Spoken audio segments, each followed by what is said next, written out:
Hello and welcome everyone to a new episode on Hyperbolic Orbits. And today we have a super interesting topic to discuss.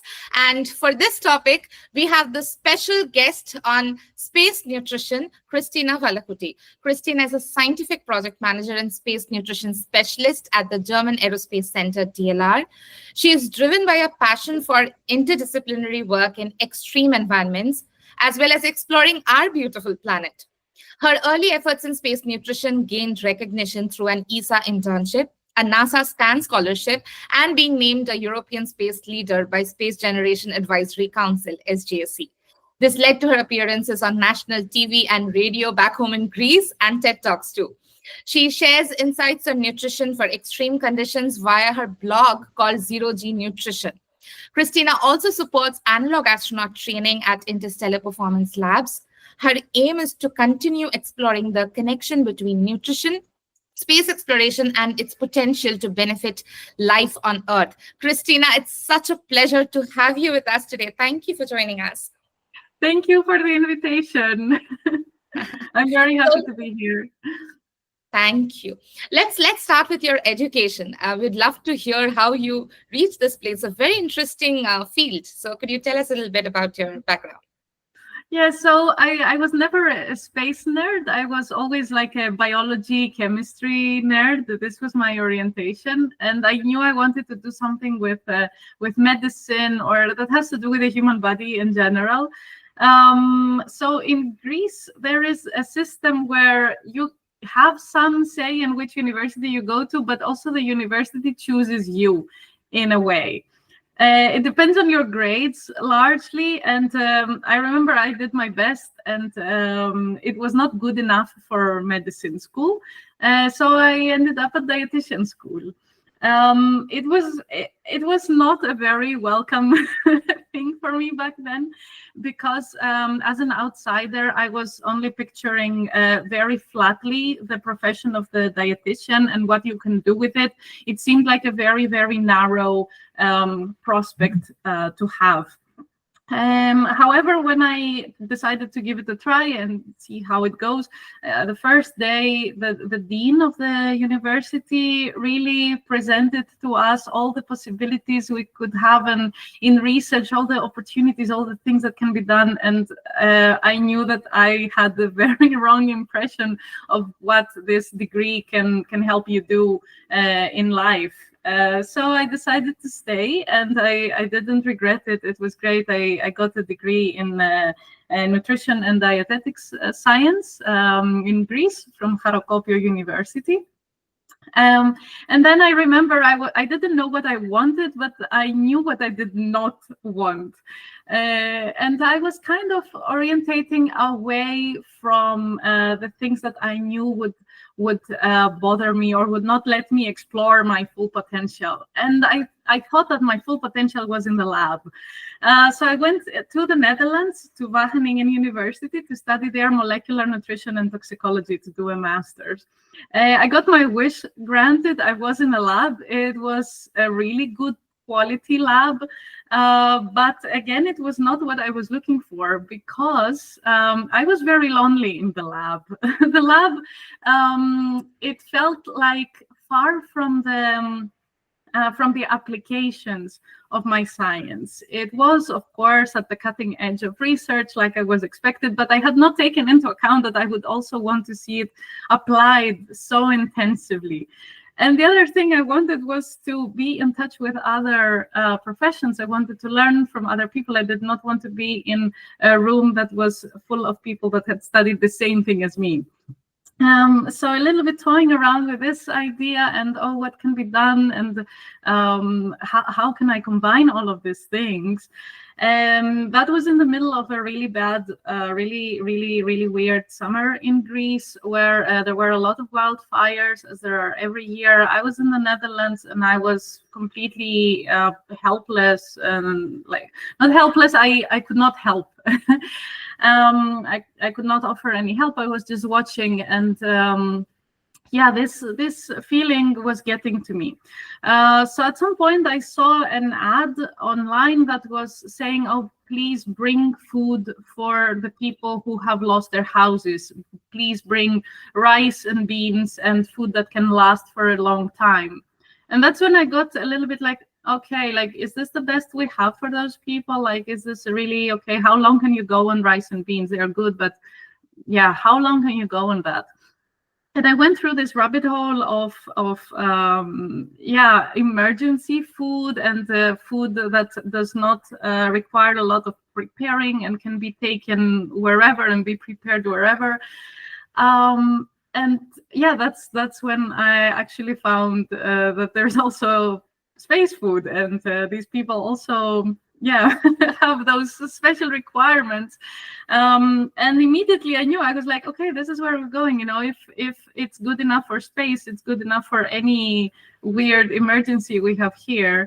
And I'm going to learn from other professions. I'm going to learn from engineers. I'm going to learn from flight surgeons. It just had so much to offer to my development as a professional, and also it had a lot to offer to the world if it was developed, and a lot of people put effort in it.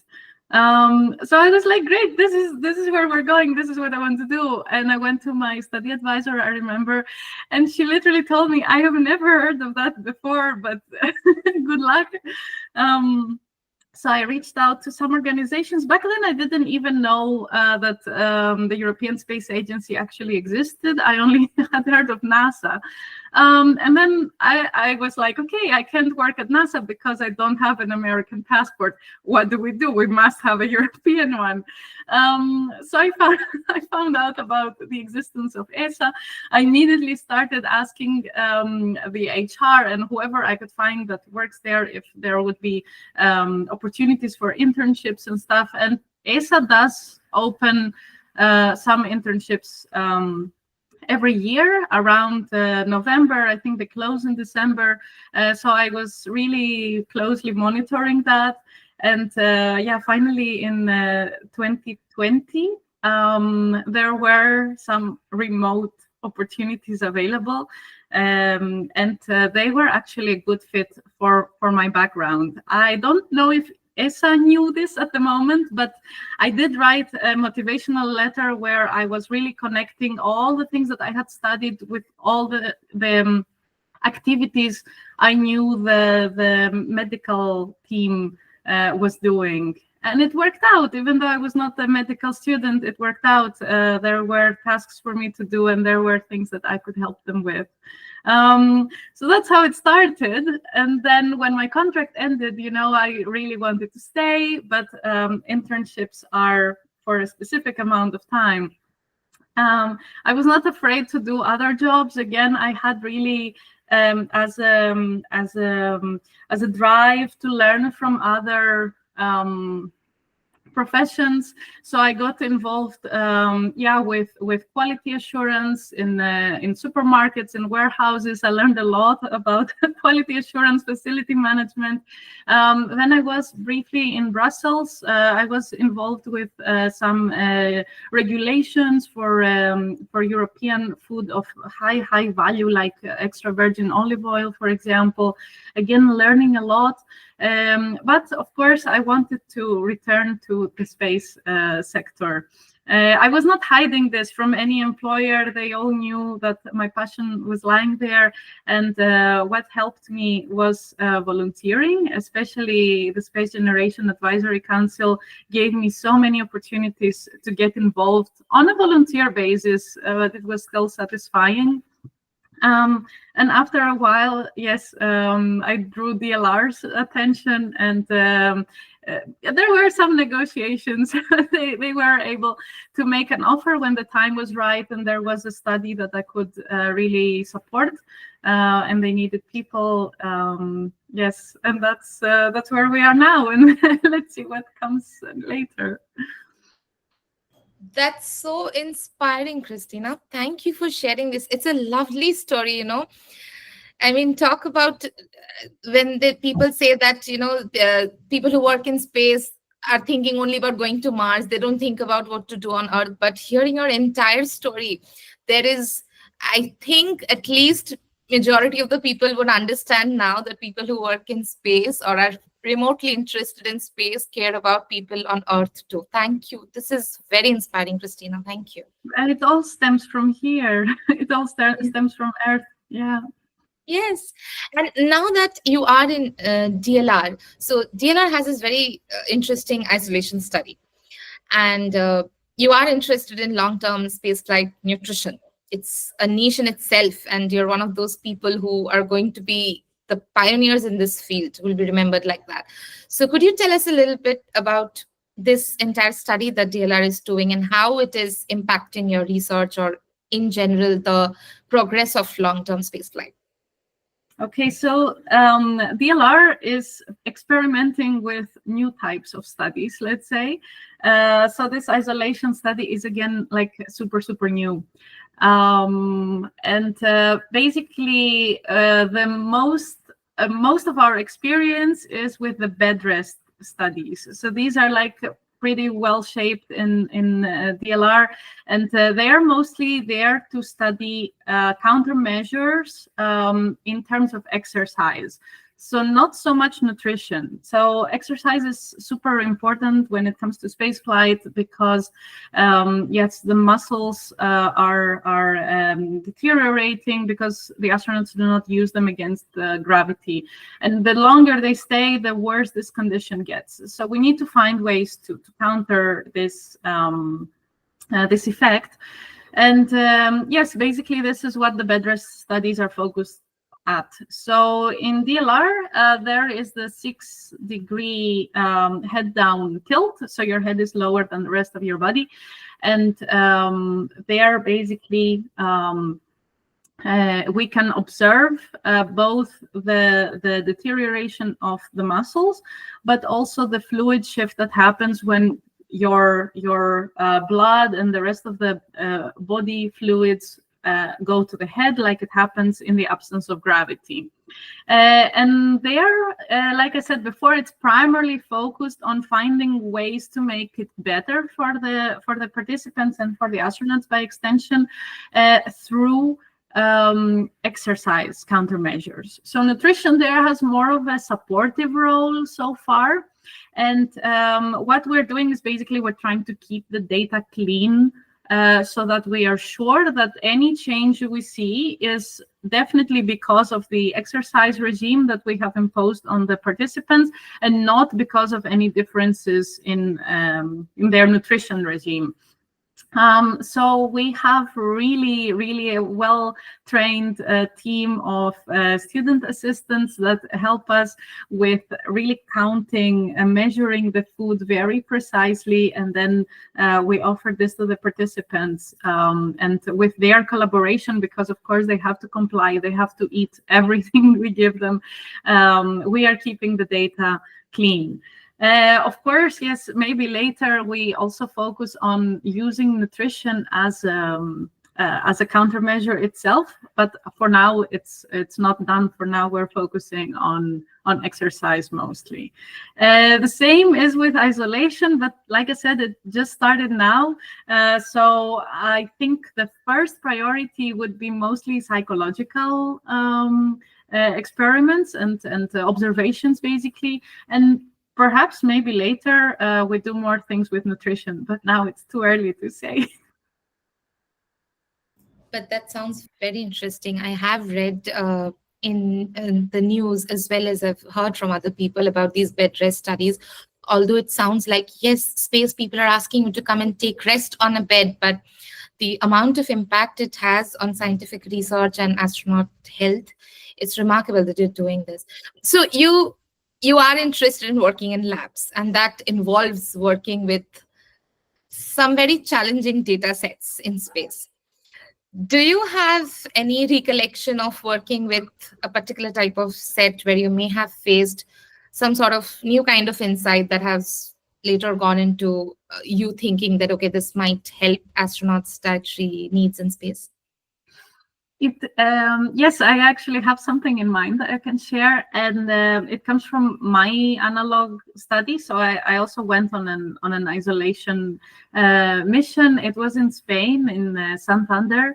It was a simulation of a Mars habitat, and I stayed there with my 4 crewmates for 5 days to evaluate the safety of the environment, actually, and what can be and what cannot be done.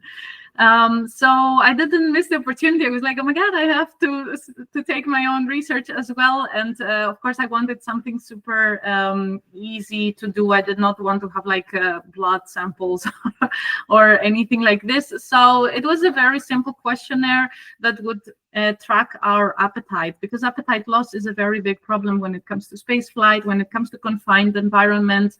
It's difficult because you don't have a full kitchen, a fully equipped kitchen. You sometimes don't have like your favorite food or even food you like. So it is quite difficult to maintain motivation to eat among motivation for other things. So I took this questionnaire with me to track our appetite, to track our mood, and to see what I could get out of there. So coming back, I analyzed it, and actually I saw that every time we were tense or nervous or a little bit bored, we were rating the taste of the food lower than on the days we were feeling relaxed and energetic and carefree. And the same thing was happening with how satisfied we were with the food, and of course, like how much we had eaten of the portion we were supposed to be eating. So this got me thinking, okay, it shows that there is definitely a correlation there, but I don't know, and still it's not clear if the food quality is affecting our mood. So if we had a bad tasting food and that's why we were nervous, or if we were nervous before eating the food and that made us not appreciate it as much and not enjoy it as much. And I think this would be so interesting to explore, because we do know that, like, if you eat a nice meal, you know, it can really lift your spirits. And we also know that if you're stressed, maybe you eat more or you eat less. It depends on the person, honestly. But there is definitely a link between our mood and our eating behavior.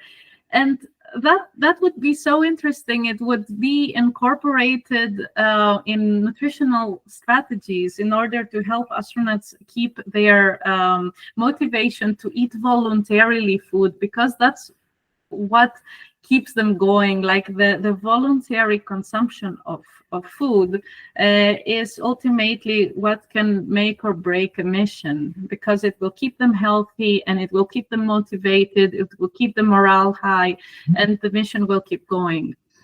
So if we could really decipher the magnitude of this effect on the willingness of the astronauts to eat the food by themselves and they don't feel forced to, yeah, we could really have a nutrition strategy for them that would feel less like a strategy and more like a self-care thing, you know? So I'm really interested to investigate this further, and it's really understudied. And of course, I expect that it changes over time. Like, I don't think that with 5 days we would see the same that what we would see in I don't know, 60 days or 100 days. So I would really want to explore this in long-term isolation as well, and yeah, see if it's worth incorporating in a nutrition strategy. Fantastic. I mean, this so many elements get added. I think it's always that wherever humans go, they take the entire ecosystem with them. So if they're going to an analog site or even to Moon, Mars, they are going to need the entire support framework. So with your experience being an analog mission, now that you are helping with the nutrition side at Interstellar Performance Labs as well, which is also a pretty stunning organization. So what has been your experience in terms of analog missions is still categorized as simulation missions, and there are definitely going to be some environmental changes for a real spaceflight mission. So what do you see in terms of dietary needs or nutrition needs for an astronaut? The differences between an analog versus, let's say, an ISS or a Martian astronaut? Yeah, well, in space, we will definitely need to be more sustainable, self-sufficient. A lot of in situ resource utilization. We will need to really take the things that we have there and transform them into something that can be eaten and then recycle as much as possible. In an analog mission, it's a little bit less demanding. Like there can be resupply, or for example, you can maybe stock food in 2 goes. You don't have to do it in 1 go. But in space, everything will really have to be in 1 go. And the other thing is, of course, that everything that we take with us to help us produce the food will really have to be either fail-proof, or it will have to be really, really easy to fix. Or, for example, if there's a cross-contamination, we will really need to be able to detect this before it makes its way into our food, into a human, basically, a crew member. In analog missions, if something breaks, you're like, okay, like, for example, there can be 2 microwaves. You don't need to have 1. There can be 2 microwaves. And if 1 breaks, it's fine. But in space, there will be only 1, or it will have to have like really, really good systems that are overlapping with each other so that no failure basically is possible. We cannot risk a failure of the food system. So the pressure feels immensely more when we're talking about space. An analog mission, of course, it's always controlled. They will, if they need support, they will ask for support. If they need if they need the replacement parts, they can arrive in a way. But in space, anything can go wrong, and you need to be prepared for a lot of unexpected things, which do not happen in analog missions. Realistically, they are way, way more controlled. So it's all of this this element of surprise, let's say, that comes with space missions that we have to account for, especially when we're making food production systems, because our survival relies on them. That's really lovely to know. Now, as on the technology side or on the science side, there are plenty of regulations, there are plenty of compliances, policies that take care of what goes to space, how it is handled. And do you see that in astronaut health and nutrition, there needs to be similar kind of policies, or maybe a lot of inter-organizational collaboration that may be needed to bring space nutrition at the forefront of it for human spaceflight? It would definitely do a lot of good for research, which is my field. So, for example, yes, ESA has this policy that they allow the astronauts to bring a care package basically from home that has their own food items, like the Italians bring olive oil, for example, like the most stereotypical thing. So European astronauts can bring a little bit of a taste of home in the ISS. NASA does not give so much emphasis on this. So it's definitely interesting to see the effect this has on the people who go to space. And of course, with research, it would be so much easier for everyone if there was a standardization, because everything would be similar, and then we would be able to compare data across studies, and then we would have a bigger pool of data in order to draw conclusions. Because the more people we have, the more data points we have, then the more sure we can be about the gravity of an effect that we are observing. So getting everyone to agree on the same nutritional standards or on the same nutritional strategies would allow for this basically comparison across data sets, across research facilities, and yeah, it would make our conclusions even more stronger, and it would make us more confident. Definitely. I think a very happy picture or a video by, let's say, Samantha Cristoforetti or Alexander Gers that they're really entertaining, but it's not for only outreach. I mean, you want the astronauts to be in the best condition. They're in the harshest environment possible. And the fact that they're willing to do it is itself the biggest reward. So you want to do everything for them to make sure that they're all right. I'm so happy I can tell you to hear about the care package. But also, you know, if they are on the moon or on Mars or even on the ISS and something happens, they need to have a clear head in order to take those critical life-saving decisions that they might be asked to take. And you cannot risk not having them in optimal condition for this. Like at any given moment, there can be an emergency and they need to act on this. And yeah, they will not act properly if they're not cared for properly. Absolutely. The humanity side of it, it plays numerous roles. It's not just an act of kindness. And so talking about happy astronauts, we do have seen a lot of pictures of the astronauts exercising on the ISS with their harnesses on. And you touched upon this a little bit earlier, that exercise is used as a countermeasure. So how do you think currently exercise and nutrition are linked so that they can help mitigate we know about the horrible effects that microgravity can have? So how do you think these two fields are linked right now? So that's not limited to space, right? Also on Earth, of course, like since the very, very earliest of times, it is known that nutrition and exercise do not work in isolation from each other. They have synergistic effects. Yes, it's the same in space, of course. In order to see some effects from exercise, we also need to have the proper nutrition to have these effects pronounced and maintained, and so on. And of course, exercise makes you stronger by causing a little bit of damage to your body that your body then repairs and makes it stronger. And you cannot repair it without the proper building blocks, which come from nutrition.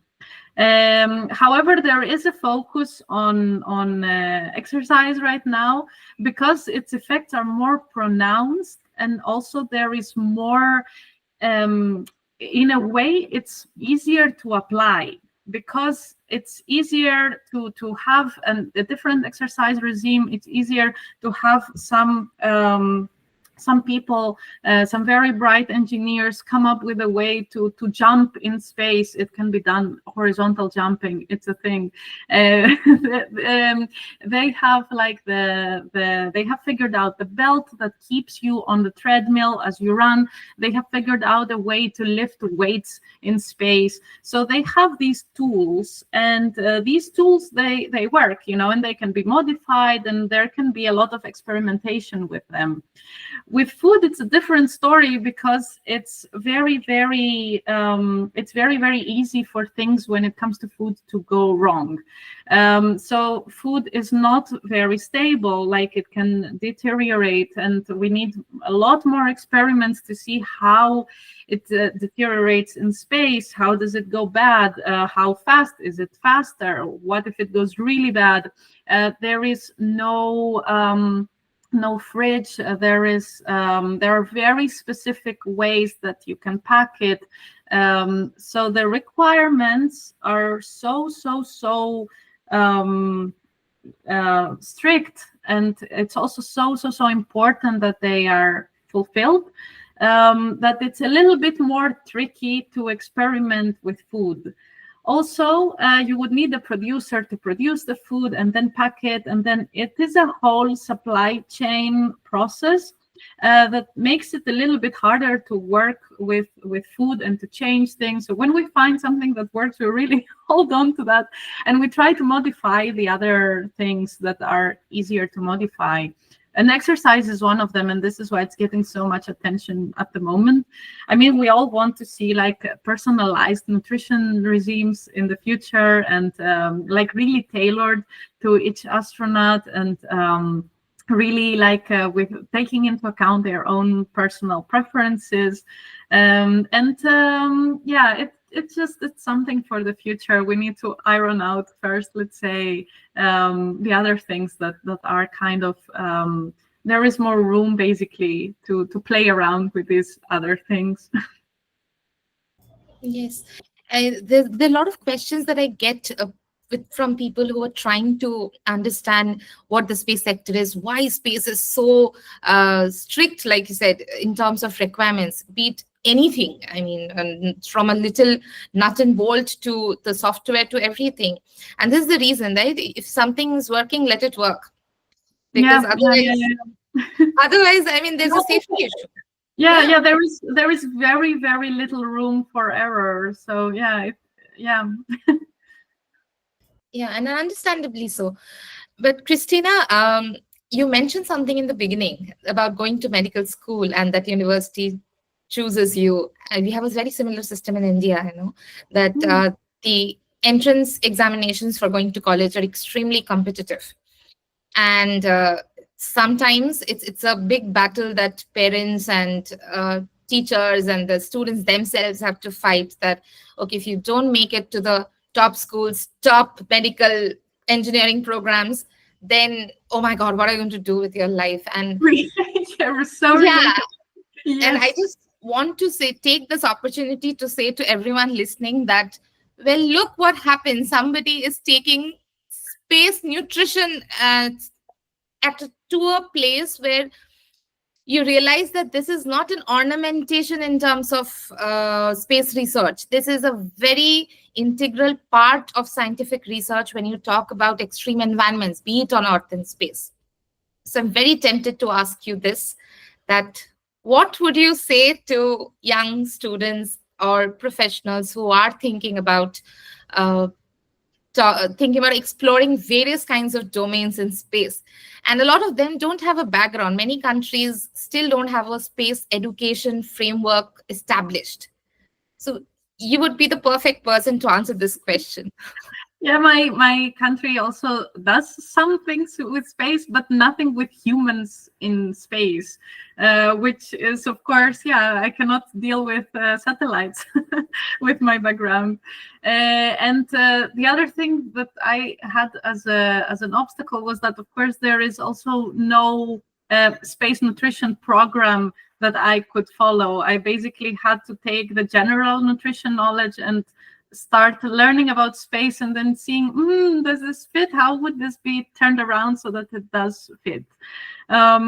So I guess it all boils down to the fact that I did not let my profession define me, and I defined it instead. So like I said in the beginning, I started with thinking like, oh, the only thing I can do with a nutrition degree is this. But no, it's not true. You can do basically whatever you want, as long as you find your niche, and then you see, okay, this niche has 1, 2, 3 problems, and I can solve them in this, and this way. So once you do that, then you have to really let the world know that, have you ever thought that my study, my object of studies, my background could actually contribute to the solution of these problems that you have been struggling for so long? And it is possible, like, have the confidence, because it is possible that these people, it's possible that they don't know. It's possible that it has never crossed their minds that someone like you could help them, because they could be like I was before I studied nutrition, that I did not know what someone with a nutrition degree can do.